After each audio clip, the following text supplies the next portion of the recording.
Hello, good afternoon. This is Justin Talk News Speech. Magandang hapon sa inyong lahat. At before anything else, I would like to request na please like, share, and subscribe. Paki-subscribe naman kahit pa isa-isa.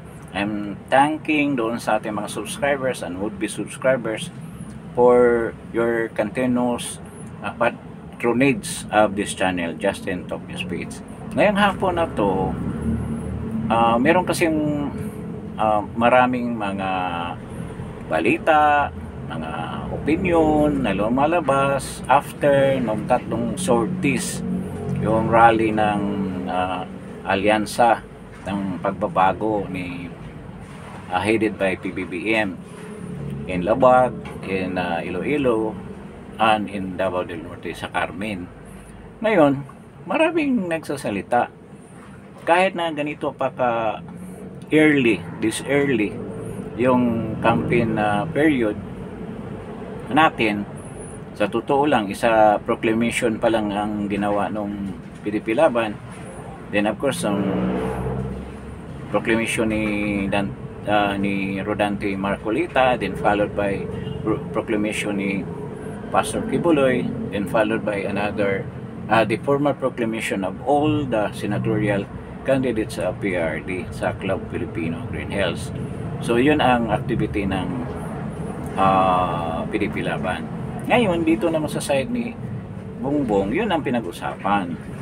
Parang nahalata nila yung mga ginagalaw ng mga senator candidates ni PBBM. Para bang umiiwas sila na totally ma-associate or nalalapit parang ganon kay PBBM. So marami nagtatanong, hindi kaya napansin ng mga kandidato ni PBBM na may parang yung expression pa nila na kiss of death yung endorsement niya. Itong kiss of death endorsement, nangyayari na ito doon sa election kung saan maraming mga senatorial bids na dala-dala ni former President Gloria Arroyo ay natatalo sa eleksyon. Kaya sabi nila si Gloria Arroyo may kiss of death siya, kaya maraming ayaw magpa-endorse sa kanya. But ito ngayon, iba naman ang kwento. Kasi itong mga tao na to, yung mga kandidato nila, sila Tito Soto, Lacson, Pacquiao, si Tolentino, alam na nila kung anong si PBBM. What I mean, alam nila nga ngagba si PBBM. But despite all that, tumama pa rin sila dahil alam nila makinabang sila through the finances, the financial support na ibibigay ng partido ni PBBM doon sa mga kandidato niya. At meron pa nga raw pot money na binigay. Kaya talaga ang kandidato ay maaakit dyan na hindi na sila gagastos ng ganyang kalaki at mayroon silang total exposure. But despite all of that, parang hindi epektibo ang campaign strategy na ginawa. Sa totoo naman, hindi naman talaga epektibo kasi they're using negative campaigning. Puro paninira ang ginawa ni BBM. Kahit na yung pagsabi niyang suka, bumalik pa sa kanya negatively. Naging positive na tuloy dito sa PDP Laban kasi ginawa nila ng positive yung accusations na yan na suka, pinabili ng suka. Kaya ngayon, Team Suka na at ginagawan pa sila ng pangalan ngayon na Sinong Suka. So bumalik yung sinabi na negative campaigning sa grupo ni PBBM. Ngayon, kung mapakinggan mo yung mga sinasabi ni PBBM, he's not talking about his accomplishment. He's not talking about any future plan para mapapaganda ang kanyang administration. All about he's talking are criticisms, ang mga bagay na nakakasira sa mga Duterte. From the start up to the last hearing, last rally, yun ang sinasabi niya. Puro paninira. Yung sinasabi niya na nababahiran ng dugo Sinasagot naman siya ni Bato, okay lang kung mayroon ng dugo ang kamay ko, basta dugo ng mga kriminal. Naging positive patuloy. Yung sinasabi niya na huwag natin hayaan na babalik tayo sa madilim na nakaraan, yung masamang nakaraan daw, na parang baliktad yata. Papunta nga tayo sa madilim na future dahil nga sa dala mo sa walang kabuhay-buhay na pagdala mo sa gobyerno na to. Kaya nga baliktad. Meron pa nga, meron siyang post. Actually, noon pa ako senator pa lang si PBBM, binibisita ko yung post niya, mga post niya sa Facebook. At totoo yung sinabi nila na 750 na nag-comment sa kanya, puro tawa icon. So, tinatawanan yung sinasabi niya na pupunta tayo sa, huwag nating hayaan babalik tayo sa madilim na kahapon, huwag nating ibalik yun, diba? Parang out of touch siya. At saka yung mga campaign strategies niya, ba't pinabayaan yung magsalita yan ng ganyan? O mabuti naman na sinasabi niya yun. Advantage yan sa mga Dutertes. Kaya ngayon, yung iba nag-iisip, mahirap kung si PBBM mag-endorse sa akin. Pangatlo pa lang rally yan. Paano na lang kung aabot ng 8, 9? Talagang na madadamay kayo sa negative na campaigning na ginagawa ni PBBM. Kita mo naman doon sa Carmen na Davao del Norte. Ang mga umatin doon actually ay mga tauhan ng mga mayors na naghahagilap din ng pondo para sa kampanya nila. Kaya yung mga tao nila pinapunta doon. Isa rin ang bilin. Sige, kung merong ibibigay, actually binibigyan na sila ng mayor niyan eh. Meron pang ibibigay na ayuda doon, tanggapin ninyo. Pagdating doon, wala. Pati tubig, walang pagkain. Kasi ini-expect sa grupo ni BBM na pinatanggap na sila galing sa mayor. Dahil ang mayor ang binibigyan ng ng pundo eh. No. Kaya yung pagdating doon, ayaw sila palabasin, wala pa si BBM. Yung ibang babae, wala naman daw CR sa loob ng ng gym. Kung meron man, ilan lang gusto nilang lumabas para kumain at siguro medyo mainit ang loob. Ayaw sila palabasin. Kaya naging issue rin yun. Parang kinulong sila sa loob. Maraming nag-vlog. Ganyan nangyari. So nakikita sa social media, which is napaka-negative doon sa kampanya ng administrasyon. At it will surely reflect doon sa lahat na campaign rallies na ginawa ng administration. Anong nangyari? Yung mga lumabas, nagsisigaw pa ng Duterte. So ibig sabihin, talagang pinapakinabangan lang nila kung ano mang binigay ninyo sa kanila. Yun lang ang intensyon ng mga tao na yon. At yan will be duplicated in other areas. Kasi sa totoo lang, ngayon pa lang sabihin ko, mahihirapan na kumuha ng mga diehard supporters ng Duterte na mag-convert. Mahirapan na kayo. Siguro yung mga 50-50 pwede yun, pero the way things are going, talagang tagilid ang mga senatorial bids ni BBM. Kahit saan kayo magpunta, kahit ako, marami akong mga tinatanong, mga kakilala ko sa ibang probinsya, yun ang sentimento ng tao. Lalo na yung pagpirma doon sa impeachment ni VP Sara. Hindi lang na broadcast sa video o sa YouTube or sa social media, pero maraming nangyari doon. Pinupunit yung mga posters, sinisigawan pang ay mga congressman nakasakay sa sasakyan, sinisigawan daw na hindi ka namin ibubuto. Maraming pangyayari na ganyan.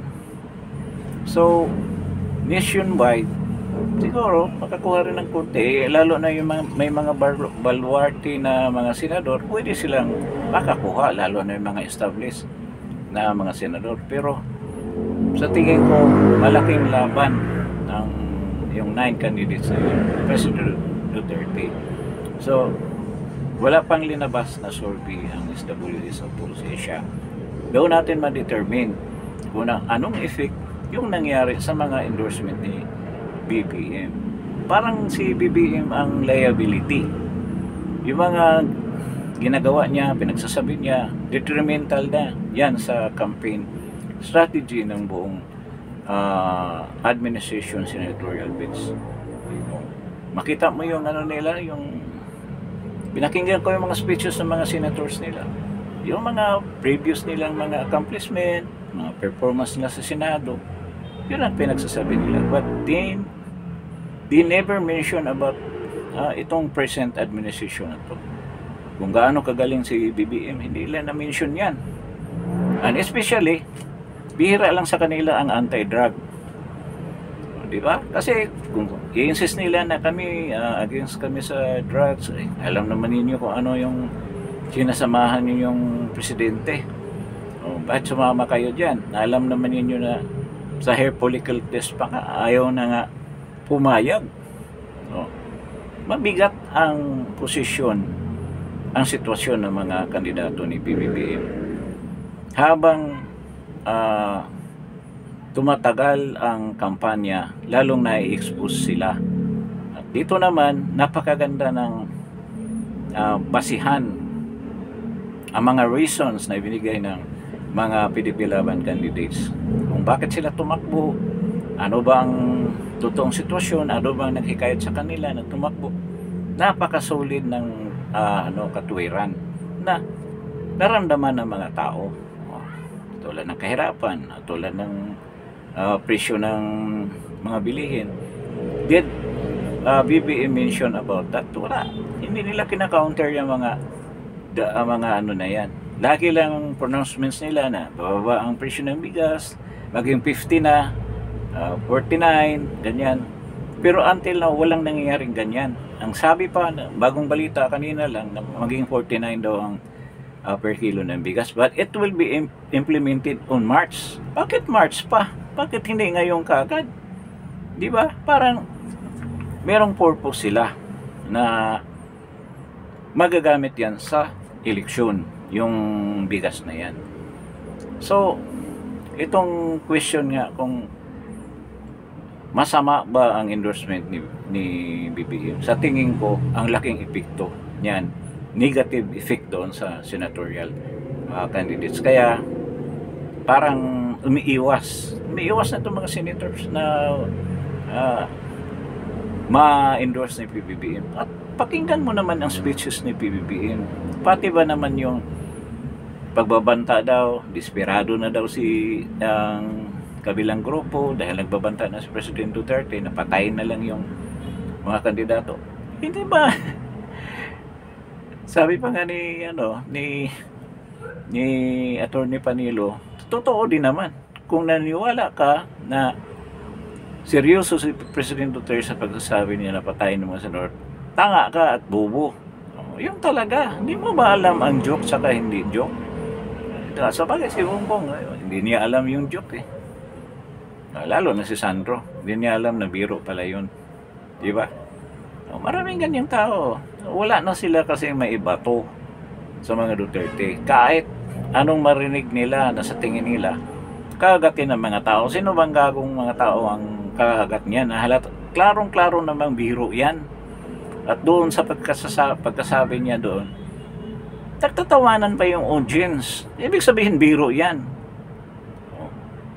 Bakit hindi niyo ma-accept na biro niyan? Gusto mo lang siraan si President Duterte. Tulad daw kay BP Sara, dapat ito naman si Kunggon ba yan? Kunggon. At ito si Rods Gutierrez. Isang ano pa rin yan. Si Adyong. Ano ba nangyari dyan sa Adyong niya? Muslim na biglang ang mga Muslim naman kakampi naman talaga sa mga Duterte. Bakit? Naiba ito si Adyong. Dapat yan huwag nang ibuto ng taga Lanao, taga Marawi yan eh. Lanao del Sur. Ano bang hindi na ibigay na tulong ni President Duterte diyan? nung sakupin kayo ng ISIS, ng Mauti, wala bang tulong si ano? Ngayon, pag-rehabilitate ng Marawi, ang dami na tulong ni President Duterte dyan. At yung parang yung gobernador, adyong din yata, baka anak ito o kapatid. Walang ano yan hindi tumingin kung anong utang na loob ang Marawi sa mga Dutertes. Di ba? Ngayon, ito nga, patuloy pa kaya ang tanong ito para sa mga senador. Kung patuloy ba silang didikit dyan ni PBBM, hindi na kaya sila magkanya-kanya ng kampanya. Malamang yun ang gagawin nila. Ayaw nila na nandyan si PBBM. Dahil wala naman ay tulong yan. Ilalong lang napasama. Nakita mo yung mga tao, mga reaction ng mga tao, naging excited ba yung mga tao, nagsisigawan ba? Mga tao doon parang naghahantay lang kung sa isip ng mga tao kailan kaya ibigay matapos ito magsalita para maiuwi na namin yung pangakong ayuda na sinasabi nila. Parang ganun ang isip ng mga tao. Mga tao nakatunga lang. Ito naman si PBBM para makita kunwari na popular pa rin siya. Panay ang kaway. Ang mga tao hindi naman kumakaway sa kanya. Di ba? So, dyan pa lang makikita mo. Hindi katulad makita mo sa Pilipilaban. Kahit saan pupunta yung mga yan, pinagkaguluhan. Lalo na kung nandoon si BP Sara at saka si PRD. So, dito lang sa hindi na kailangan na magiging magaling kayo na campaign strategist. Makikita mo, mafe-feel mo kung saan pa pupunta itong eleksyon na to. This will be going positively to the PDP Laban candidates. Ngayon pa lang yan. Hindi pa talagang tumudo. At alam mo naman yung mga contributor nagdo-donate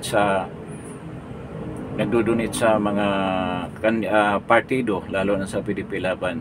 Pag maramdaman nila, lalo na yung may mga may millions, may mga pera, mga negosyante.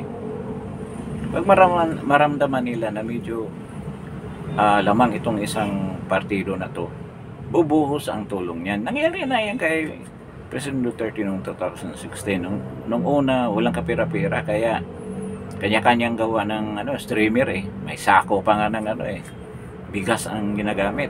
Pintura na ganyan lang. Pero nung huli, may nakatanggap na rin siya ng mga donations galing sa mga negosyante. At ngayon pa lang this early, marami ng supporters na negosyante ang PDP Laban. Kaya delikado talaga si Marcos. At sila, sa sobra nilang gastos, na medyo takot sila na maubusan ng pera, ng billions na kinuha nila. So, wala silang gumastos, bigay dito, bigay doon. Mauubos din yan. Baka hindi abot yan sa katapusan ng kampanya. Kaya siguro, yung mga binalita galing sa Hong Kong na may gustong i-withdraw na 10 billion, part yun sa tingin ko para gamitin dito sa eleksyon na to. Kasi nangyari na yan ang lapas Di ba nahuli rin yung nakaraan? Si Imelda rin Marcos ang nag-utos. At the same ngayon. Hindi pa naman proven yan, but kung ano nangyari nakaraan, yun naman ang testimony ng mga nahuli ng nakaraan Di ba? I-research ninyo, yun ang makikita ninyo. Kaya ito, meron silang pangamba na maubusan ng pundo. Dahil hindi sila marunong gumamit ng pera, o marunong sila gumamit, pinagtatago nila yung mga na sikwat nila para kung ano bang mangyayari. Meron silang reserbang pera na magagamit ng kaniyang pamilya kung mag-asylum na sila kung saan sila pupuntang bansa. Safety sila mabubuhay sila. Marami silang bit-bit na pera baka babalik sila sa Morocco. Hindi ko question yun doon kung magkanong dala-dala mong pera. Pasok ka kagad. Di ba? Sino bang nagpunta sa Morocco? Sa mga Marcos, sinong tumira doon na matagal? Yan. Huwag sabihin na walang dalang pera yun.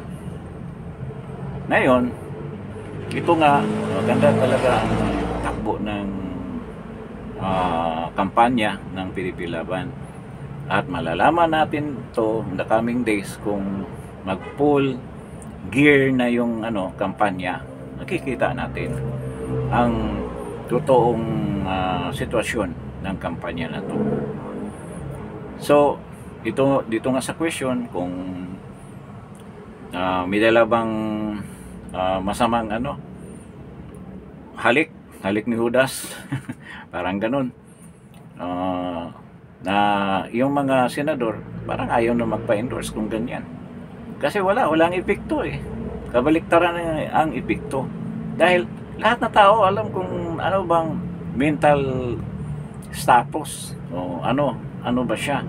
Yun, sabi ng maraming vloggers nangagba nga mismo si President Duterte nagsabi, paano mo kontrahin yan?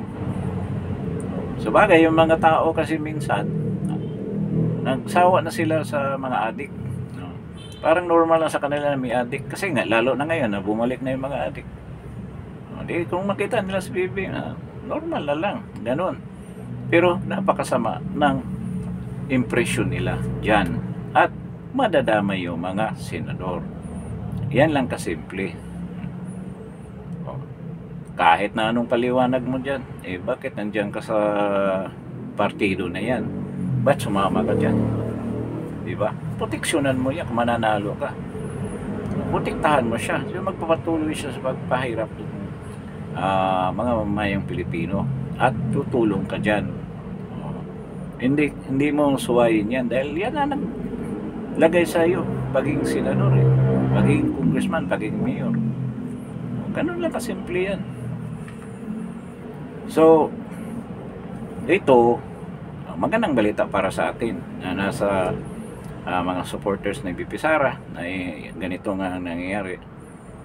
Bukod doon sa mga pangyayaring iba na naging positibo sa side ng mga Dutertes, at kailangan patuloy tayong susuporta. Kung merong mga aktibidades na kailangan tayong sumama tayo at maging proactive tayo para dito sa team ng PDP Laban. So ibuto natin, huwag niyong isipin pa na mag-elect ng iba o magsama ng iba. Hayaan nyo, kung gusto nyo dagdagan yung 3 bakante, bahala na kayo. Basta yung 9, lucky 9 o Team Suka, kailangan straight yan, ibuto natin. Para yan, yung boto natin dyan para sa tunay na pagbabago na ito. Ito na talagang pagbabago at assurance na si BP Sara walang impeachment ang mangyayari sa kanya. Talagang mahawakan na natin yan. Then yung candidacy niya, ang rise niya to the presidency by 2028. So matupad yan kung ngayon pa lang gagawin na natin ang lahat para dipinsahan si BP Sara. So with this, maraming salamat sa pagdalo ninyo. I hope na mag-subscribe kayo. Paki-subscribe naman, pa isa-isa lang. Ilan pa lang ang subscription natin, nag-subscribe sa atin. Sana naman you will like also and share this video to your friends. Maraming salamat. Magandang gabi, magandang hapon sa inyo wherever you are in the world. At see you sa susunod kong episode. Maraming salamat po.